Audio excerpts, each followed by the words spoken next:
yaitu 14 hari kerja kalau di peraturan perundang-undangan dan di permennya mengatakan seperti itu. Cuma pada prakteknya berkembang menjadi hal yang kompleks dan lama untuk mendapatkan dokumen tersebut.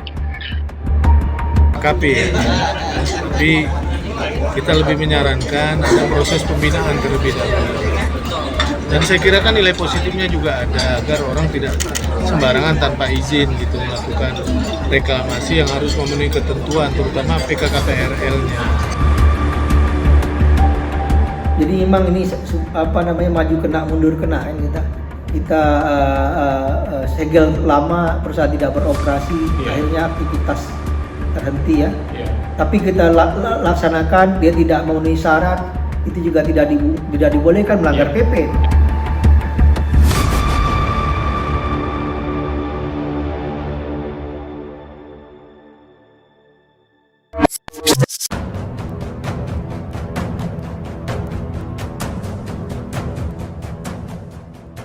Tentu tak dapat dipungkiri, kota Batam Kepri adalah kota yang sangat akrab dengan dunia investasi. Namun beberapa waktu belakangan, kota dengan 1,1 juta penduduk ini kerap kali menjadi target Kementerian Kelautan dan Perikanan RI menancapkan taringnya dengan melakukan penyegelan. Sepanjang 2023, tak kurang dari 10 lokasi menjadi korban penyegelan proyek reklamasi. Alasannya, pengelolaan tempat yang mereka segel itu tak mengantongi izin persetujuan kesesuaian kegiatan pemanfaatan ruang laut atau PKKPRL. Namun dari penelusuran, tim Yunus Reportase menemukan fakta lain. Bukan tak ingin mengurus izin PKKPRL, justru regulasi dan kinerja KKP lah yang menyebabkan izin tersebut tak sampai ke tangan pengelola. Aha, salah seorang legal di perusahaan investasi di Batam mengatakan, jangankan soal reklamasi, pengurusan PKKPRL saja sudah cukup lama dan sulit. Ia menuturkan, pihaknya telah mengajukan permohonan sejak 2022, namun sampai saat ini, izin tersebut tak kunjung selesai. Sedangkan dari aturan yang ada, jangka waktu yang diperlukan dalam proses pelayanan penerbitan PKKPRL paling lama hanya 14 hari untuk proses penilaian dokumen permohonan. Dilanjutkan, pemohon harus membayar penerimaan negara bukan pajak dalam jangka waktu paling lama 21 hari sejak terbitnya perintah pembayaran. Lalu penerbitan PKKPRL dalam jangka waktu paling lama 6 hari sejak diterimanya bukti pembayaran PNBP.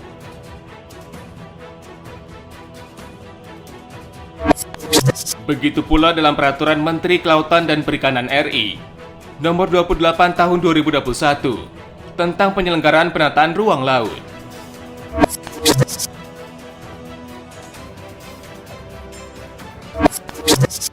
Kendala perizinan sebenarnya kalau perizinan darat itu mudah, kita sudah dapatkan semua. Kendala perizinan yang sulit adalah perizinan laut. Perizinan yang di laut ini definisinya sebenarnya simpel. Dia di peraturan perundang-undangan memang hanya dokumen kesesuaian ruang laut.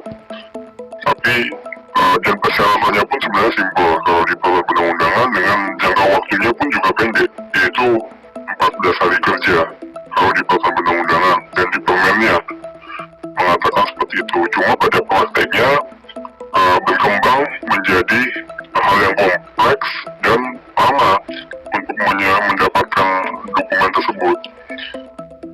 Dari KKP sendiri alasannya adalah mereka perlu memeriksa dan karena di sana infonya sudah ada 600 dokumen PKKPRL permohonan yang sedang mengantri. Jadi seluruh Indonesia itu unitnya mereka terlalu sedikit personilnya untuk memeriksa semua dokumen. Nah, tapi sebenarnya itu bukan suatu alasan, karena sistemnya sendiri bisa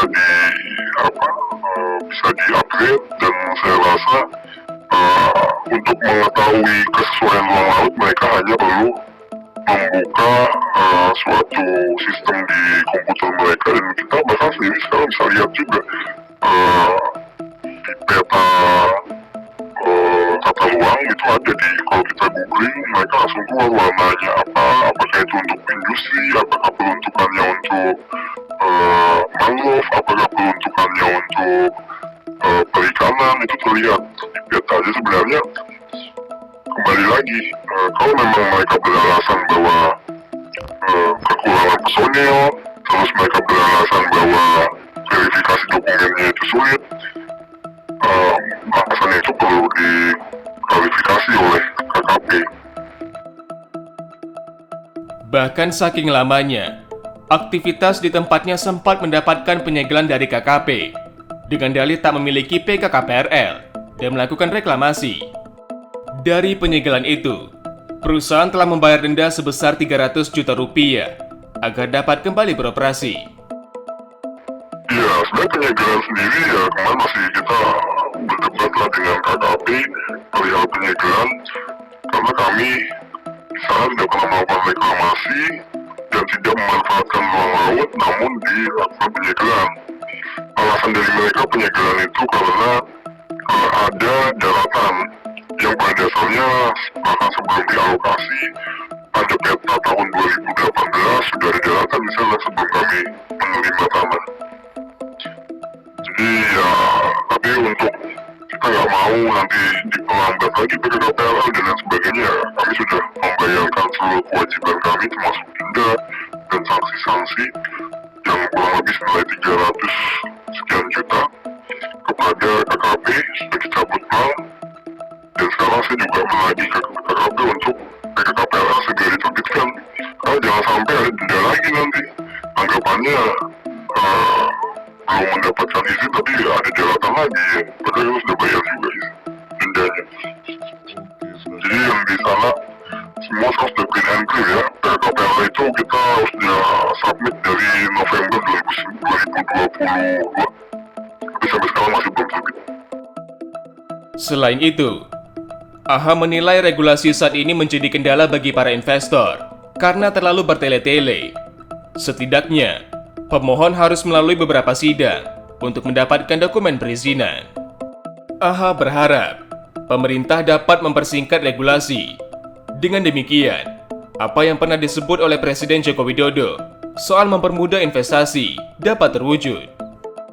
Setelah membayar denda, apa lagi Pak yang disampaikan oleh KKP? Jadi prinsipnya mereka akan menyelenggarakan verifikasi ulang setelah kita melakukan pembayaran denda. Kemarin sempat ada undangan untuk melakukan verifikasi dan kami sudah menjawab seluruh pertanyaan dari KKP. Namun mereka prinsipnya masih membutuhkan dokumen. Dokumen yang dibutuhkan seperti baku mutu air laut dan sebagainya. Sebenarnya dokumen-dokumen itu akan menjadi dokumen juga untuk di AMDAL dan dokumen di izin reklamasi. Pertanyaannya kenapa PKKPRL ini membutuhkan persyaratan yang sama seperti AMDAL dan izin reklamasi, padahal itu seperti berarti kan kita di sidang 3 kali. Jadi mereka ini overlapping nih, tumpang tindih. Seharusnya apa yang sudah disidang nanti di AMDAL gak perlu disidang lagi di KKP atau disidang lagi di izin reklamasi. Seharusnya ini perlu apa ya menurut saya, dipersingkat lah. Hal seperti ini bagi investor itu sangat tidak bagus ya. Mengulang-ulang ini jadi bahan juga buat para instansi. Karena setiap sidang kan ada sesuatu yang diharapkan. Berarti artinya lebih dari proses yang saat ini mempersulit para pengusaha atau investor untuk masuk ke Batam. Gimana menurut Bapak? Iya benar mempersulit. Karena banyak hal yang seharusnya bisa dilakukan 1 kali tapi jadinya dilakukan 3 kali nih, seperti sidang sidang AMDAL, ada sidang izin reklamasi, ada sidang PKKPRL juga yang pada prinsipnya sama semua dokumennya.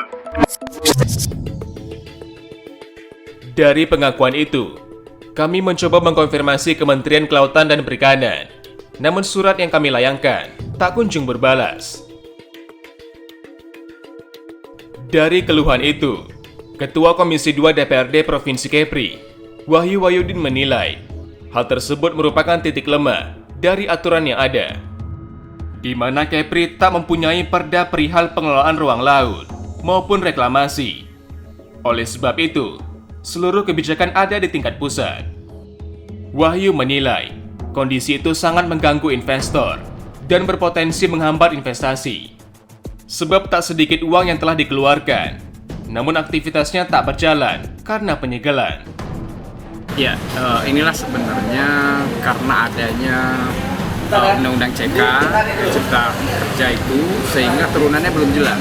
Bukan hanya itu, tapi yang lainnya juga sama. Nah, kami mendorong memang dari tahun 2019 itu ada RJTWP 3K, sehingga mereka terlindungi.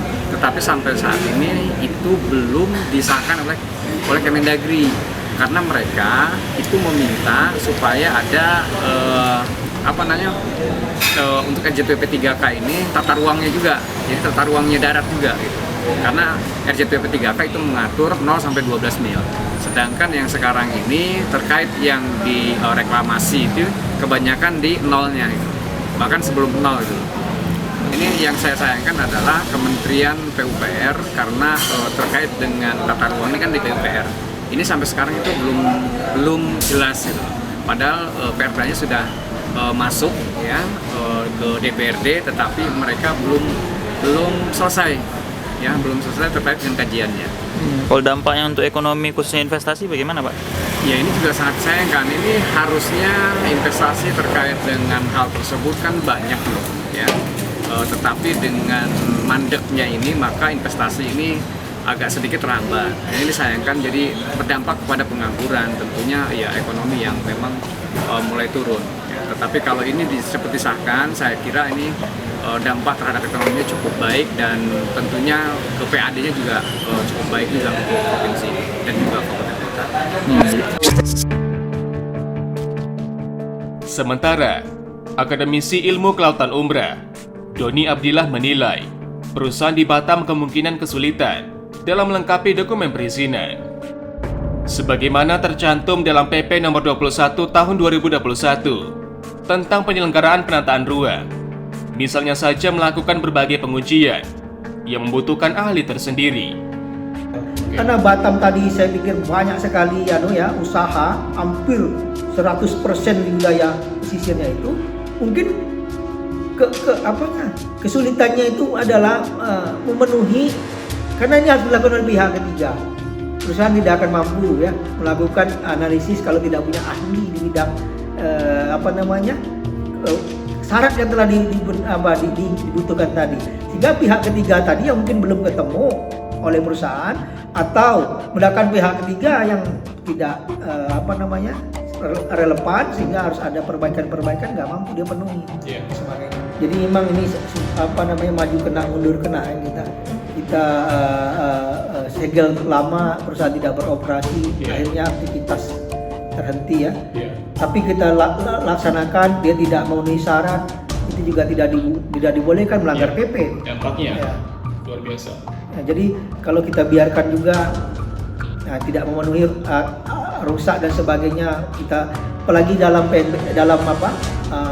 perizinan ini ada PNBP yang diharapkan mampu untuk dijadikan bahan pengelolaan lingkungan dari biaya ini ya, masukan negara lah intinya. Jadi mau tidak mau, implikasi PP saat ini adalah semua harus memenuhi. Nggak bisa kita tadi investasi utama, tapi kan PP tidak kita jalankan, nanti juga tidak baik. Ya, jadi PP harus dijalankan. Kalau memang PP ini dianggap menyulitkan, ya revisi misalnya, mungkin lebih sederhana ya, dokumen dan sebagainya. Menyikapi hal itu, Gubernur Kepri Ansar Rahman mengaku tak dapat berbuat banyak. Namun ia berharap agar KKP senantiasa mengedepankan pembinaan dan tak main asal segel. Menurutnya, iklim dan citra investasi di Kepri termasuk Batam harus dijaga. Nantinya, Gubernur Kepri akan bertemu langsung dengan kementerian terkait untuk membahas hal tersebut. Ya kalau bicara penegakan hukum ya kan itu memang kewenangannya KKP ya. Tapi kita lebih menyarankan ada proses pembinaan terlebih dahulu. Dan saya kira kan nilai positifnya juga ada agar orang tidak sembarangan tanpa izin gitu melakukan reklamasi yang harus memenuhi ketentuan terutama PKKPRL-nya ya. Nah, tapi prinsip-prinsip pembinaan lah yang dikedepankan. Saya komunikasi terus dengan Menteri KKP untuk memperkuat kebijakan kita bersama dalam mengembangkan kawasan-kawasan pesisir di Kepri. Dan nanti Pak Menteri akan datang lagi insya Allah di akhir bulan ya. Akan ada lagi rapat evaluasi di sini. Ya mudah-mudahan Pak, tapi mengancam investasi yang ada di Kepri nggak Pak? Ya kita kan ingin investasi berkembang tapi juga tidak investasi yang melanggar aturan gitu ya. Tapi fungsi pembinaan yang harus dikedepankan. Pak, bukan dampak dari RZWP 3K yang masih mandek di Mendagri Pak? Nah, ya sampai hari ini kita masih terus komunikasi ya, karena kan terus dievaluasi. Oke. Pak, tapi kalau dari daerah sendiri ada nggak yang bisa dilakukan untuk itu Pak? Kita pertemuan dengan para pengusaha atau gimana Pak? Mendorong itu aja lebih cepat. Bahkan itu bicara kepastian hukum dan itu pesan Bapak Presiden. Termasuk kita lagi menggesa juga perusahaan-perusahaan daerah baru kita untuk persentase interest PI. Karena kita tahu ada 5 sumber minyak baru yang sedang diproses oleh SKK Migas dan kita dorong itu. Nah sekarang kita masih komunikasi dengan Kementerian Dalam Negeri. Sementara, Kepala Dinas Kelautan dan Perikanan Provinsi Kepri, Said Sudrajat Mazlan menambahkan, maraknya usaha yang disegel KKP, kemungkinan pengusaha tidak mendapatkan informasi perihal syarat perizinan. Oleh sebab itu, DKP Provinsi Kepri akan meningkatkan skala sosialisasi ke lapangan. Ia berharap para pelaku usaha tak segan mengajukan pertanyaan bila belum memahami pengurusan izin. Berharap nanti kita saling berkolaborasi dan masing-masing saling proaktif untuk terutama berkaitan dengan ini ya kita welcome dan kita juga akan menyampaikan surat himbauan paling nggak karena kita dalam posisi PKKPRL ini kita sudah ada RZ walaupun belum disahkan tapi sudah mendapat persetujuan teknis dari kementerian lembaga terkait di tingkat pusat dan juga sudah dibahas bersama DPRD dan bersama Pak Gubernur juga sudah ada kesepakatannya dengan Bapak DPD dan Pak Gubernur dan juga sudah disahkan oleh pemerintah pusat. Itu kita jadikan sebagai basic atau sebagai dokumen informasi kesesuaian ruang. Tapi khusus untuk dokumen PKPRL informasi atau surat informasi kesesuaian ruang ini sifatnya masih himbauan, bukan keharusan atau belum dijadikan persyaratan. Tapi ini untuk kita saling proaktif supaya kita bisa saling memberikan keleluasaan kepada investasi dan juga memberikan dampak yang luas kepada pertumbuhan investasi dan juga investasi yang sesuai dengan regulasi ya kan, supaya dia memiliki kepastian hukum, memberikan dampak yang luas tadi kepada minimal kepada 3 hal yang berkaitan dengan sustainable development tadi.